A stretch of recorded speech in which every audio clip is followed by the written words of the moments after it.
아니 땅은 수입도 못하는데 어떻게 이런 일이 생기지? 해외에서 쌀을 싸게 사오면 김제평야, 평택평야 땅값이 떨어져요. 해외에서 소고기를 싸게 사오면 대관령, 목장 땅값이 떨어져요. 지금요 인도, 중국, 베트남 이런 나라들이 우리나라 기업들에게 땅을 공짜로 줄 테니까 빨리 공장 옮겨와라. 얼마나 꼬시는지 아시죠? 저 기흥에 있는 삼성전자가 통째로 중국으로 갔다. 가지만 법 없어요. 경쟁력 떨어지면 갑니다. 어느 도시가 관민의 노력으로 기업이 그 도시로 모이고 사람이 그 도시로 모여서 그 도시의 땅값이 오를 수 있을지는 모르지만은 우리나라 전체가 땅이 좁은 나라니까 기다리면 오른다. 이 생각은 버려야 돼요. 이 국제화된 시대에는 땅도 얼마든지 간접적으로 수입해 올 수 있는 거다. 그런 눈으로 땅을 보셔야 된다는 거예요. 고성장 시대에는 신규 채용이 많기 때문에 이 좋은 학교, 대학 들어가서 취직하면 됐거든요. 이제 저성장 시대에는요, 신규 채용이 별로 없기 때문에 어떻게 되냐. 중소기업 같은 데 들어가 가지고 몇 번 이직을 하면서 좋은 회사를 옮겨가야 돼요. 옮겨갈 때 저쪽에서 나를 뭘 보고 뽑는가? 학벌? 스펙? 아니에요. 이 친구가 우리가 시키려고 하는 일을 잘하는가 못하는가? 전문성을 보는 거예요. 둘째, 평판. 여기서 걸리면 끝이에요. 요즘에요, 대기업의 인사 담당자들이 자기들끼리 모여서 그런데요. 속지 말자 학벌, 다시 보자 스펙.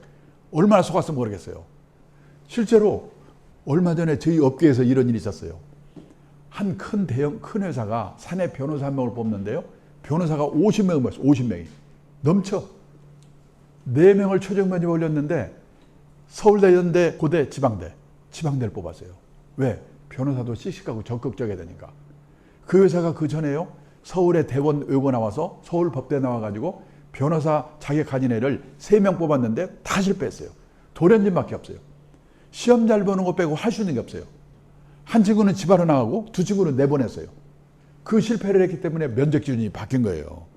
그래서 지방대를 뽑았어요. 그러면요, 대원 의고, 서울법대, 변호사 끝내주는 할 거예요. 다른 데 가도 면접 기준이 바뀌거든요. 한 2년만 취직 못하면 룸펜으로 전락해버리거든요. 근데 제 집안의 동생 하나는 공부를 싫어한 데다가 집안이 어려워서 대학을 못 갔습니다. 건설공사 현장에서 30년 일을 했는데 물 새는 거 막는 거, 방수의 전문가가 됐어요. 어느 날 대형 건설사 회장님 댁에 물이 샜다나? 이분이 화딱지가 나가지고 야, 박사만 뽑지 말고 독일식으로 마스터를 뽑아라. 55세에 대형 건설사 마스터를 취직했어요. 지금 71세거든요. 작년까지 연봉 1억씩 받으면 다르거든요. 나오니까 또 딴 데서 금방 내려갔어요. 괜히 지가 희망하면 80까지 다닐 것 같다, 내가 보니까. 세상이 이렇게 바뀌고 있어요, 지금. 그게 뭐냐? 왜 변호사가 이렇게 어려운가? 우리나라 변호사 1번 등록이 1906년에 나왔대요. 1000번째 등록이 2006년. 변호사가 10,000명 늘어나는데 100년이 걸린 거예요. 이때 변호사는 끝내줬죠. 근데요, 또 10,000명 늘어나는데 8년 걸려. 또 10,000명 늘어나는데 5년 걸려. 지금요, 변호사 30,000명 시대라잖아요. 일이 없으니까 변호사가 세무사, 법무사 일 뺏는다고 난리잖아요, 지금. 지금 의대 정원 늘리라고 난리 피우잖아요. 돌아가는 꼴이 의사도 비슷할 것 같아요. 이제 안전한 직업이 없어요, 이제. 그래서 뭐냐면 이 시대에 맞는 제대로 된 직업관을 갖는 거. 경상남도 거창구탁 유명하잖아요. 강당에 있는 직업선대 시계명. 1번, 월급 많은 유대 가지 마라. 이제 월급은요, 회사가 주고 나라가 주는 게 아니라 내가 남다는 주특기가 있어가지고 적은 금액이라도 회사를 옮겨서라도 오래오래 다녀야 돼요. 이 100세 시대에는. 남들이 몰려가는 데는 절대 가지 마라. 요즘 재벌그룹 입사 경쟁률 300대 1, 400대 1 그난리 치는데 그 회사들이 지금 40대 후반에 명퇴하고 난리잖아요, 지금. 제일 마지막에 부모와 마누라와 약혼자가 결사 반대한 데는 무조건 가라. 거기가만 틀림없다. 근데 제가 40몇 년 직장 생활 보니까 이 말이 맞아요. 근데 이게 어떻게 가능하겠어요? 소실이 있어야지. 그 다음에 또 하나요. 우리가 중산층이 되라 이러는데 중산층이라는 게 뭔가? 우리나라 중산층 기준 다 남의 눈에 보이는 거.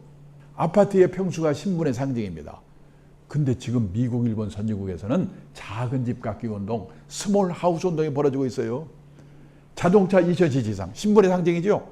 선진국에서는 갑자기 큰 차 타면요, 깡패 아니면 졸부래요.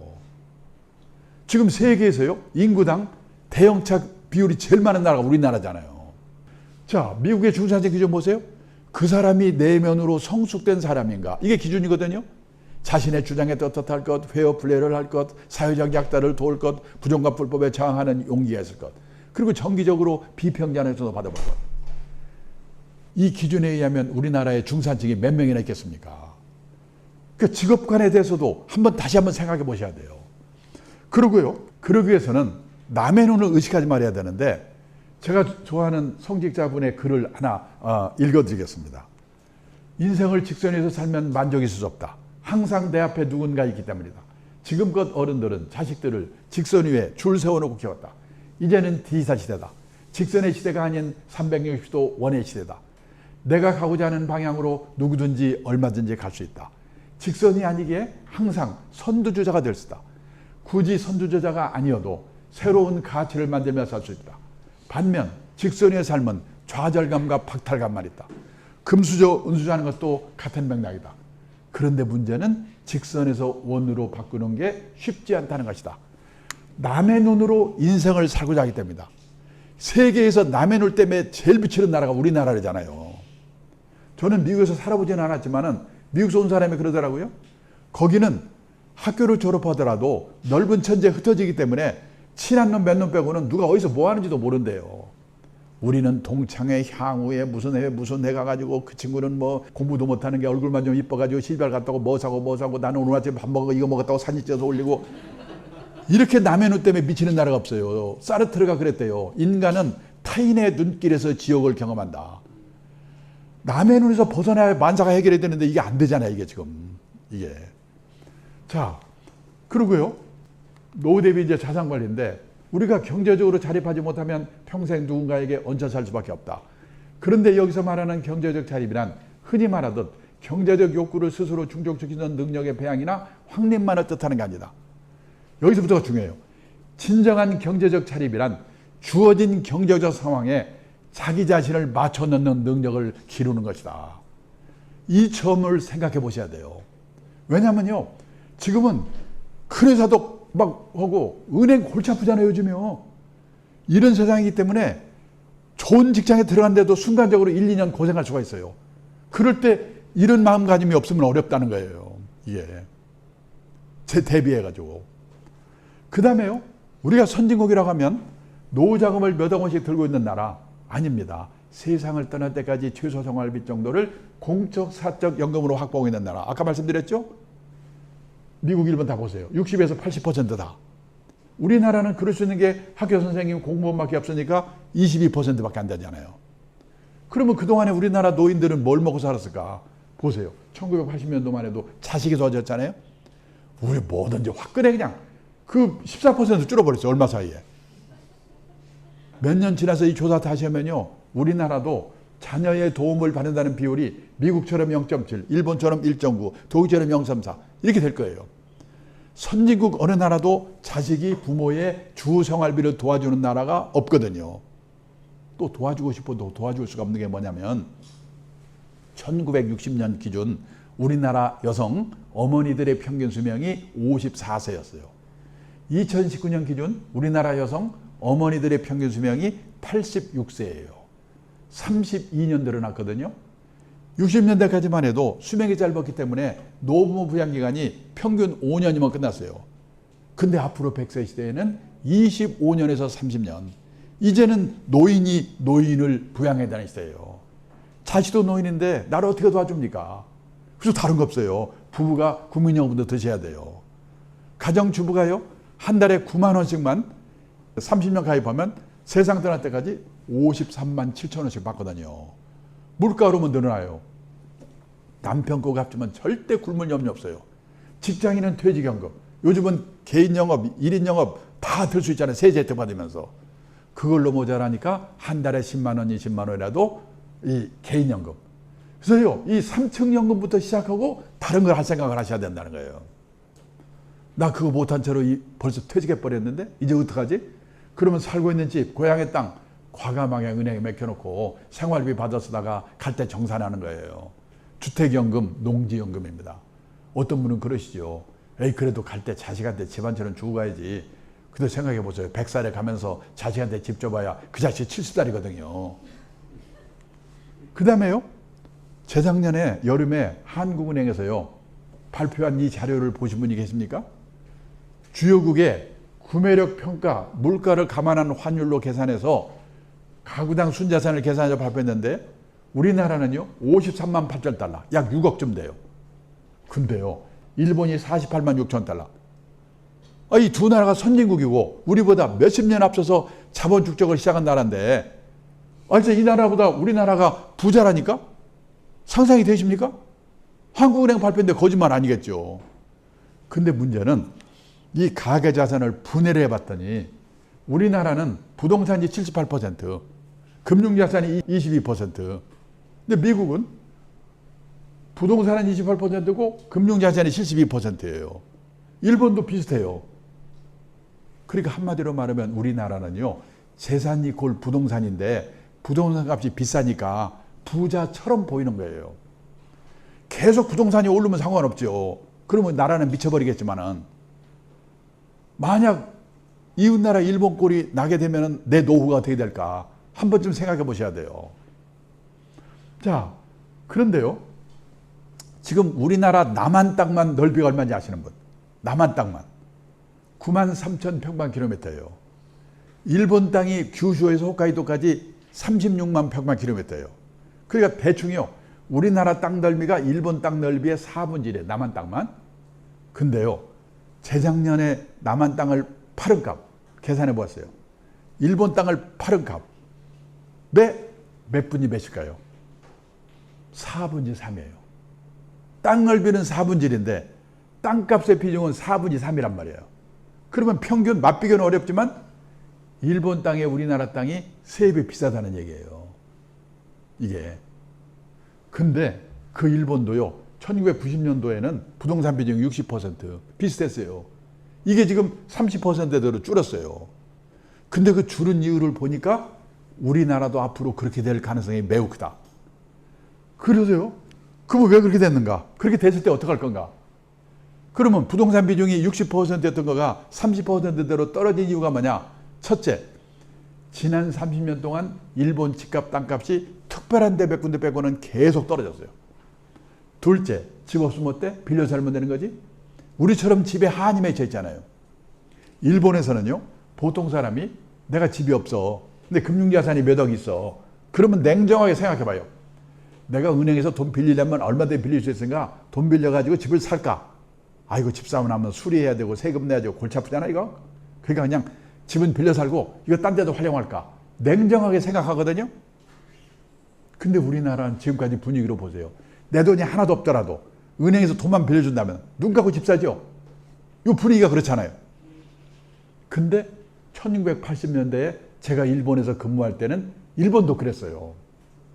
그러니까 우리나라나 일본처럼 농경 문화를 가진 나라, 정착해서 사는 나라 사람들은 유목민 국가, 해양 국가 같이 이동을 전제로 하고 사는 나라 사람과 달리 내 집, 내 땅에 대한 집착이 엄청나게 강하거든요. 근데 일본도 그랬는데 집값이 이렇게 떨어지고 그 다음에 노인네만 생기고 애들을 안 낳고 그렇게 되니까 생각이 바뀌어진 거예요. 일본 사람들이. 그 다음에요. 집값을 올린 이유가 또 뭐냐? 베이비붐 세대가 성인이 돼서 집을 사면서 집값을 올렸어요. 일본도 베이비붐 세대 많이 태어났거든요. 근데 우리나라가 일본의 2배쯤 돼. 베이비붐 세대 그 영향력이. 근데 일본은 베이비붐 세대의 내 집 마련이 끝났어요. 우리는 아직 안 끝났어요. 끝나면 어떻게 될 건가? 셋째, 도시화. 시골 살던 사람들이 도시로 이전하면서 집값을 올렸어요. 근데요, 일본은 도시화 과정이 끝나가지고 이제 도시에서 지방으로 역류 현상이 나타나고 있어요. 근데 우리나라는요, 도시화율이 몇 %인지 아십니까? 도시화율이 뭔가? 전체 인구 중에서 도시에 사는 사람의 인구 비율을 도시화율이라고 그래요. 이 싱가포르, 홍콩 같이 도시국가를 제외하면 우리나라가 세계에서 1등이에요. 91%. 대개 나라가 90%에서 도시화가 멈춘대요. 근데 우리는 지금 계속 진격하고 있어요. 이제 끝날 때가 왔어요. 이제 어떻게 할 건가? 그 다음에 마지막으로요. 선진국에서는요. 내가 혹시 돈이 좀 있어가지고 여분으로 집이나 가게를 하나씩 또 갖고 있다가 세를 놓습니다. 그 사람이 세를 안 내? 못 내보내요. 선진국은 세입자의 권리가 너무 세기 때문에 소송해야 돼. 우리도 지금 골치 아프죠? 세 놓는 것도.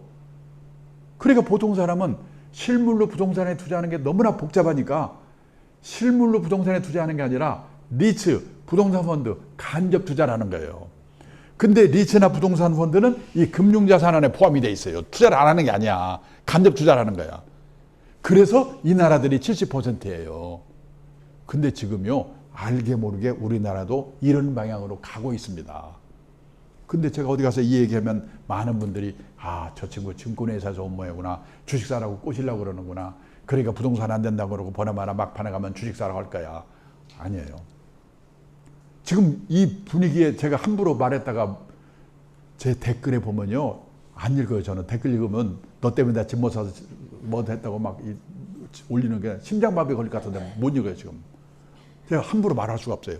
다만 사든 팔든 자기 맘인데 부동산과 관련해서 생각을 바꿀 게 두 가지가 있다.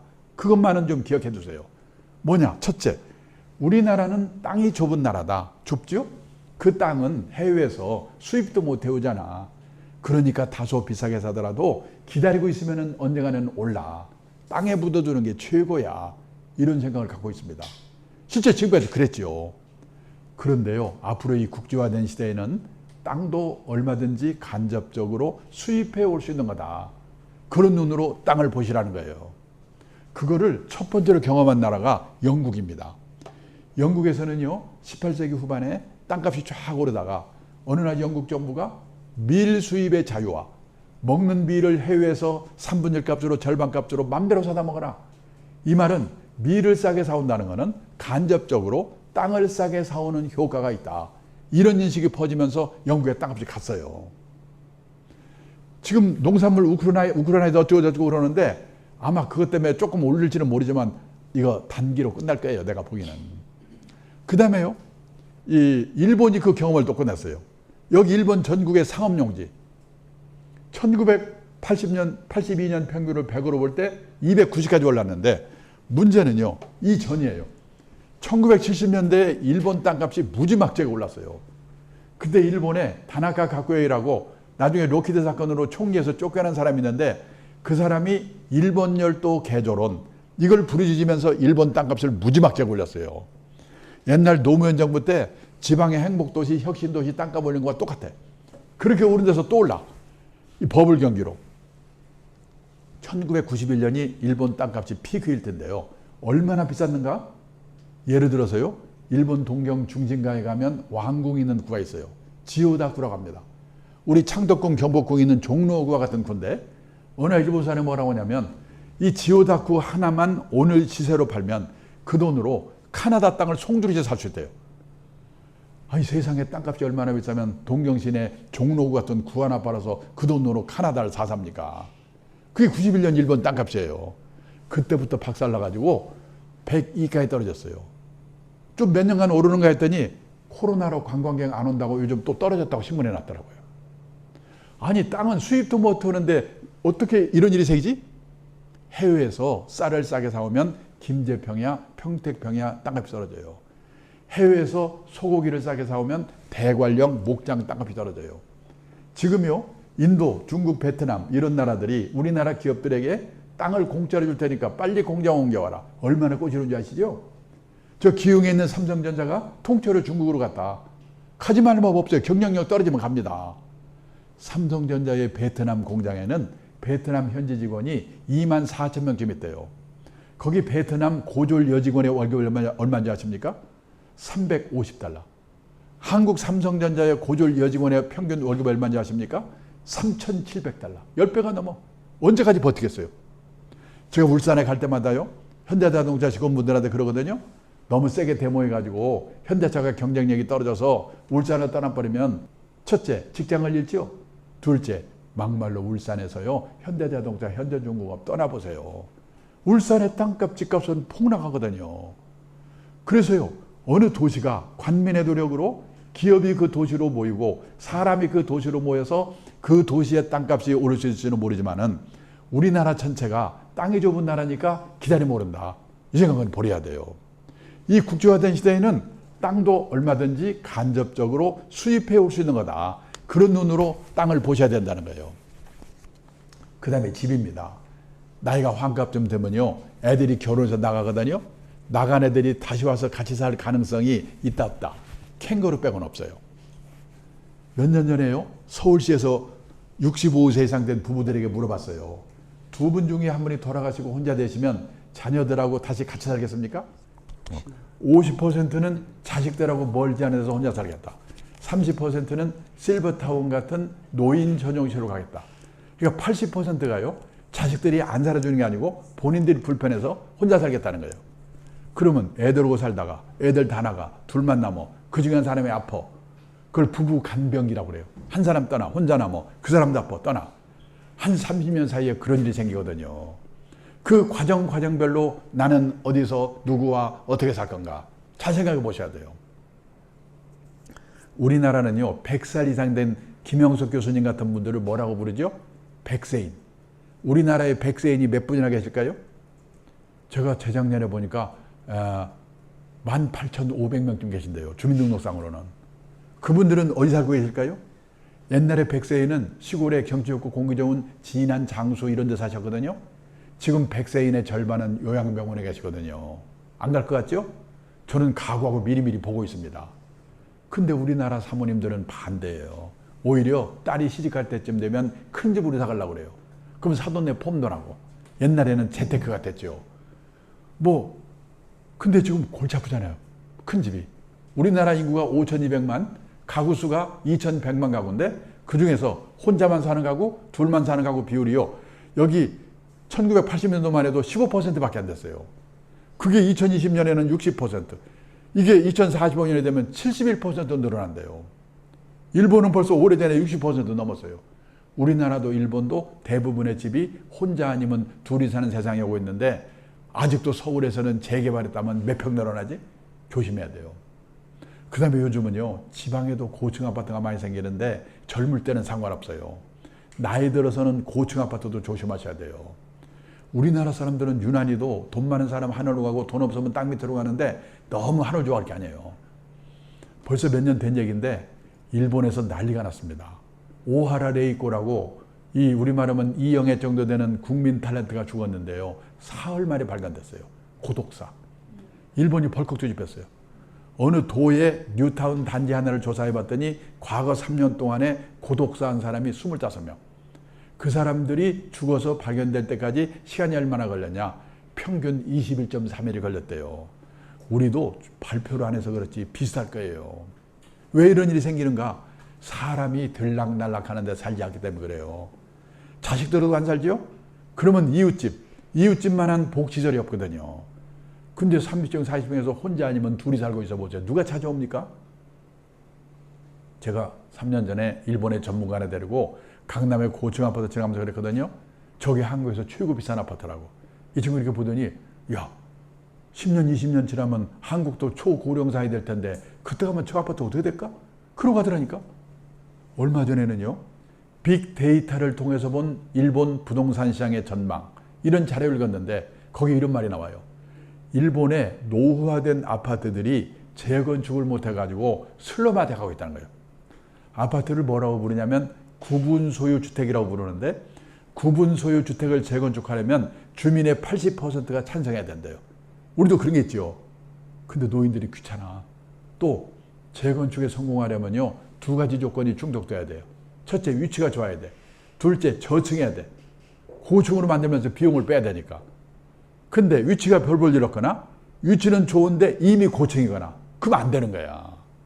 그래서 슬럼화돼 가고 있어요. 그나마라도 재건축에 성공한 아파트가 있긴 있어요. 어떤 아파트가? 성공한 아파트의 80%가 지진 나서 무너진대. 근데 지진 나기로 기다릴 수 없는 거 아니야 지금. 근데 그걸 일본을 지금 걱정할 때가 아니에요. 일본은요, 아파트의 슬럼화가 문제라고는 하지만은 일본 전체 주택수의 6층 이상 아파트의 비율은요 10%밖에 안 돼요. 지방도시 가면 아파트 별로 없어요. 우리나라 아파트 비율이 몇 퍼센트 아십니까? 전체 주택수의? 작년 신문을 보니까 61%래요. 계속 올라가고 있거든요. 저는 지방도시 가면서 벌판에 고층 아파트 서 있는 거 보면요, 야, 20년 30년 후에 우리 손주 새끼들이 저거 때려부시려고 얼마나 고생을 할까. 그래서 요즘 일본에서 유행하기 시작하는 게 뭐냐? 부부만 남았거나 사별하고 혼자 되면 어디서 사는가? 시내에서요. 시내에서 18평에서 20평짜리 병원 가까운 곳, 나이 들면요 병원이 가까워야 돼요. 근데 문화시설 가까운 곳, 재미가 있어야 되니까 쇼핑 가까운 곳, 이런 데 사는 게 유행하기 시작하고 있어요. 대형 고층 아파트를 조심하셔야 돼요. 자.